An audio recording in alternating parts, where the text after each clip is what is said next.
Gilbert's incredible. I live here. I love it. But let's be real, it's not all sunshine and farmers markets. In fact, there are some pretty annoying things about living here that no one's gonna want to talk to you about until you actually move here and then you experience it for yourself.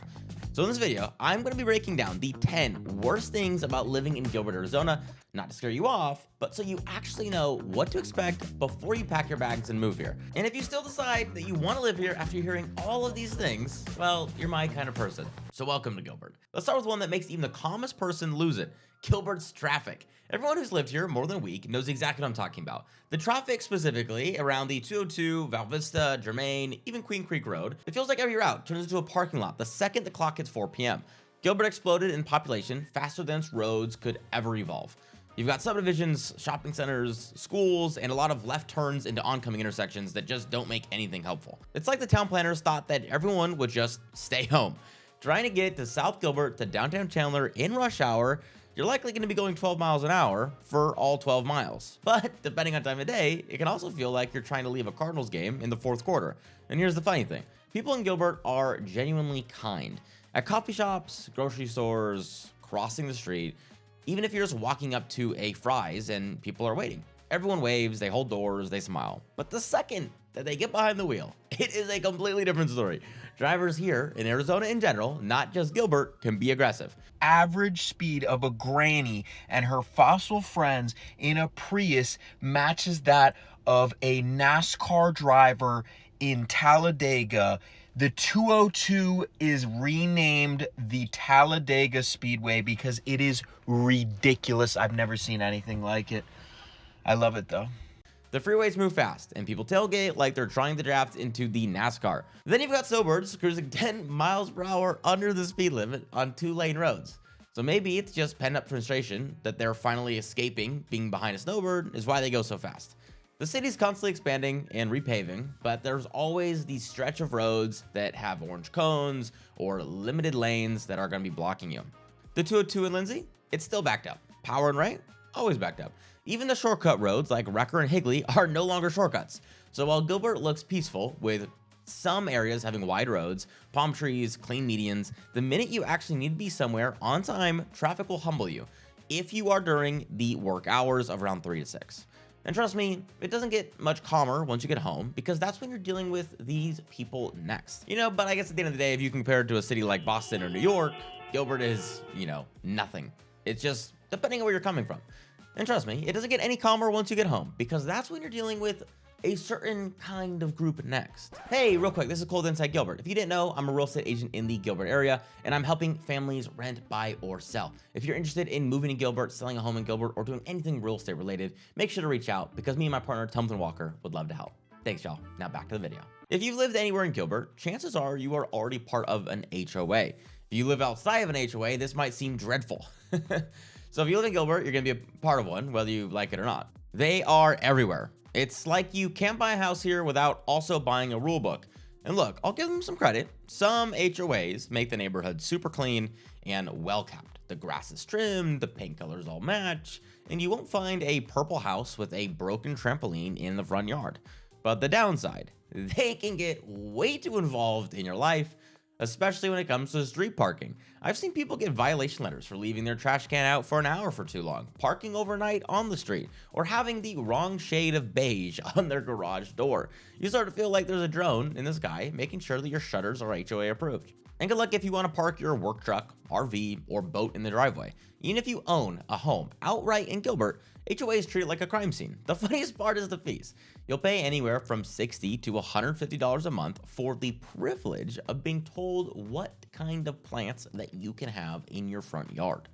For some people, it's worth it. You get clean parks, lakes, you get a nice community, you get great pools, and it is just quiet and peaceful. For others, depending on if you're a little more rebellious, it is pure frustration, especially if you like a little bit of flexibility or want to make your home stand out. Either way, if you live in Gilbert, you're almost guaranteed to be part of an HOA. There are still rare pockets, but most of it is an HOA. And if you think dealing with an HOA rule set is annoying, wait till you realize how much this next one can affect your lifestyle. Gilbert is one of the most family-friendly cities in the country. And depending on who you are, that's either a dream or a mild nightmare. Everywhere you go, it feels like everybody has kids. Parks, restaurants, grocery stores, Even the gym, you'll see strollers, scooters, soccer jerseys, all of these EV bikes and scooters. But on the other hand, it's what makes Gilbert safe and community driven. But if you're single, newly married, or just not in the kid phase yet in life, it can feel like you accidentally wandered into a parent-teacher meeting. Date night? You're fighting for a reservation between two parties. Parties at Oregano's, coffee shop on Saturday morning. Every table's taken by moms with matching Stanley cups and toddlers working on a muffin the size of their head. The energy here is wholesome, but it's definitely a suburban parent mode, about 24/7. Even nightlife reflects it. Most places close early, and the few bars we have feel more like extended dining rooms more than actual hangouts. There are only a couple real clubs in Gilbert, like Whiskey Row. Now, this isn't a knock. It's a big reason people love Gilbert. Top-rated schools, quiet neighborhoods, and incredibly low crime. It's very safe here. But if you're looking for a fast-paced, young professional scene, you might find yourself driving to Tempe or Old Town Scottsdale to get that vibe. So yeah, Gilbert is amazing for raising a family. For everyone else, it can feel a little too picture perfect. So if you don't want to be driving to Tempe or Scottsdale, just know to consider that. And when you finally do get out, good luck finding anywhere open past 9 p.m. All right, let's talk about something Gilbert definitely doesn't do well: nightlife. Now, don't get me wrong, Gilbert tries. We already mentioned this in the earlier section. You've got places like Oso, Dirk's Bentley, Whiskey Row, The Porch, all great spots. But once you've been a few times, you realize it's basically the same crowd of people, it's the same playlist, and the same wait for parking every weekend. Outside of the Heritage District, forget it. There's almost nothing to do after 9 p.m. Even Walmart's close at 11 p.m. Most places close early, and the handful that stay open late feel like they're doing you a favor by not flipping the lights on at 10. It's not that Gilbert's boring, it's just not built for the nightlife. The city's designed for early mornings, kids sports, and brunch, but not last call. So if you're looking for variety, rooftop bars, live music, comedy shows, date night vibes, you'll be driving to Tempe, Chandler, downtown Phoenix, or Old Town Scottsdale. There are so many places in Arizona, but they're all going to be about a 20 to 30 minute drive for you. And if you're drinking, that Uber can be a little pricier, at least more expensive than going 5 miles down the street to somewhere by your house. Which is the kind of irony in Gilbert. You'll see 20 people lined up for yoga at sunrise, but nobody outside after 9 p.m. The lights go out, the dogs get walked, and that's the end of it. So yeah, the nightlife scene here is less big city buzz and more Netflix and HOA approved chill. But hey, at least you could Uber to a real nightlife area. So I mentioned that you're gonna have to use an Uber or a Lyft to get to somewhere in Scottsdale, Tempe, Chandler, Phoenix, whatever. That is the next point about what's tough about living in Gilbert. Gilbert's public transportation system is basically the car that you own. That's it. There's no light rail, there's really not that many bus routes, and even rideshare prices get wild once you leave the main corridors. If you're from a big metro like Chicago, Portland, or New York, the lack of public transit here is going to feel a little bit like a culture shock. You'll see the occasional bus stop, but most of them look like they haven't seen a passenger since 2014. There's just not much reason to use them when everything is so spread out. Gilbert wasn't built for walking or mass transit. It was built for families with 2 SUVs and a garage big enough to hide both of them from the sun. It's convenient if you've already set up here. Wide roads, easy parking, smooth highways. But if your car's in the shop, you're basically stranded. And without Uber or Lyft, you have no way to get anywhere. And because there's no rail connection to downtown Phoenix or any of the airports, any trip outside of Gilbert just turns into a full-on mission. You can't just hop on something. You're mapping out a drive, you're factoring in traffic, and you're budgeting for gas before you even leave the house. So yeah, you can live here comfortably as long as you've got wheels. Without them, you feel like you're living in a really big, pretty desert island. And speaking of design choices, let's talk about the one that makes every part of Gilbert start to blend together. You ever drive through Gilbert and feel like you're in a simulation? Don't get me wrong, it's beautiful here. Master plan communities, spotless landscaping, and we already mentioned there's perfect sidewalks. But after a while, every neighborhood starts to look the exact same. You've got the same tan stucco homes, the same gravel yards with 2 palm trees, the same palm tree lined entrance with their LED lights, the same park in the center of the playground, a splash pad, and maybe a retention basin dressed up as a lake. It's like the developers found a formula that worked in 2008 and just kept copying and pasting it down Val Vista. Now the upside is that everything looks clean and safe.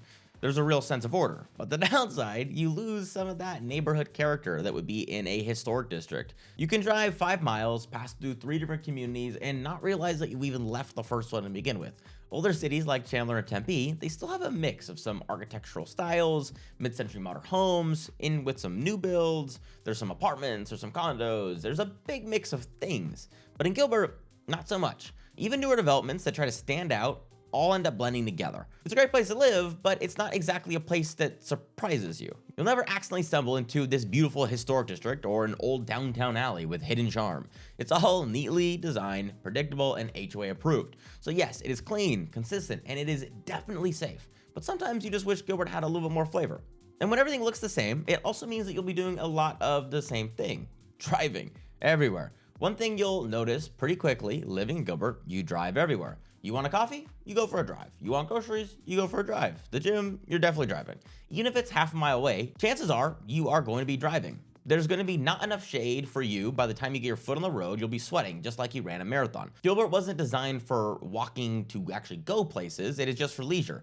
It was mainly designed for parking. Everything's spread out. The shopping centers are massive, and every quick errand turns into this 30-minute back and forth. It's going to take you 15 minutes to get there, 5 minutes to shop, 10 minutes to get back. And here's the irony, it's not a bad thing. The driving is great.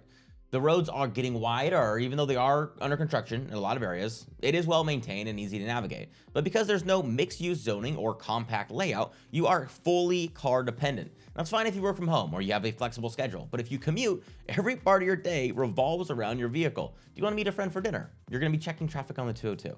Do you need to run a few errands? That's 2 different plazas and 3 different parking lots later if you don't want to end up walking this extended distance. Even just popping out for a quick bite means that you're finding your keys, getting in the car, and probably hitting 2, 3, 4, 5 red lights before you've even made it to Gilbert Road. And sure, driving is the Arizona way, but after a while, it just starts to feel like you live in your car more than you do your house. Which brings me to another thing that's impossible to escape here. Even when you finally park, the noise doesn't stop. You'd think with how built out Gilbert already looks, things would finally quiet down.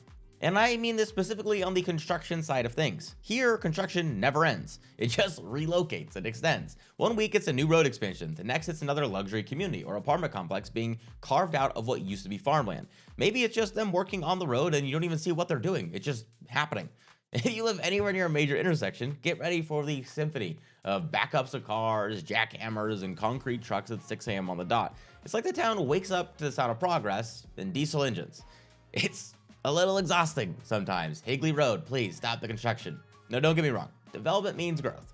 And growth means more restaurants, schools, shopping, and all the things that we love and enjoy. But for people who moved here chasing that quiet suburb vibe, the constant construction can get old fast. Even existing neighborhoods are not immune. The town's always repaving roads, they're adding turn lanes, they're widening streets, and they're just taking forever.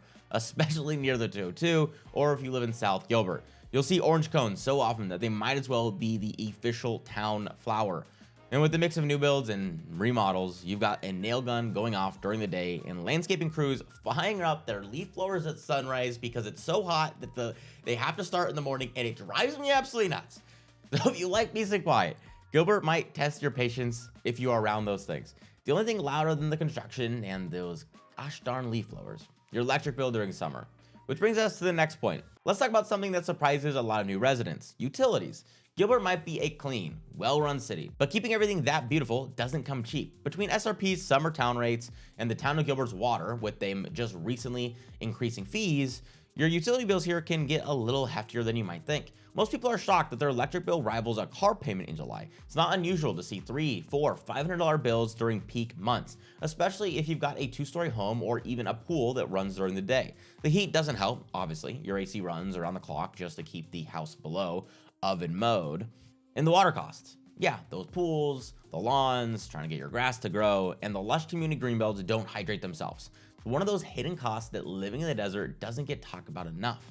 All residents here are used to it, but it doesn't change the fact. Everyone focuses on the sunshine and the palm trees, but the moments you move here, you'll learn quickly that comfort comes with a price tag, and it's not just utilities. Sometimes it can also be increased grocery costs or maybe maintenance and service costs that have all crept up as Gilbert has grown. You're paying for convenience and a community pride, which is great until that SRB bill hits your inbox.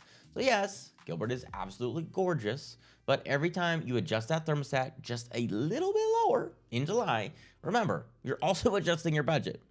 And speaking of money, let's wrap this up with one of the biggest reasons Gilbert's changing so fast. We're actually running out of room to build. One of the biggest reasons Gilbert feels like it's constantly under construction and why prices keep climbing is because we are running out of land.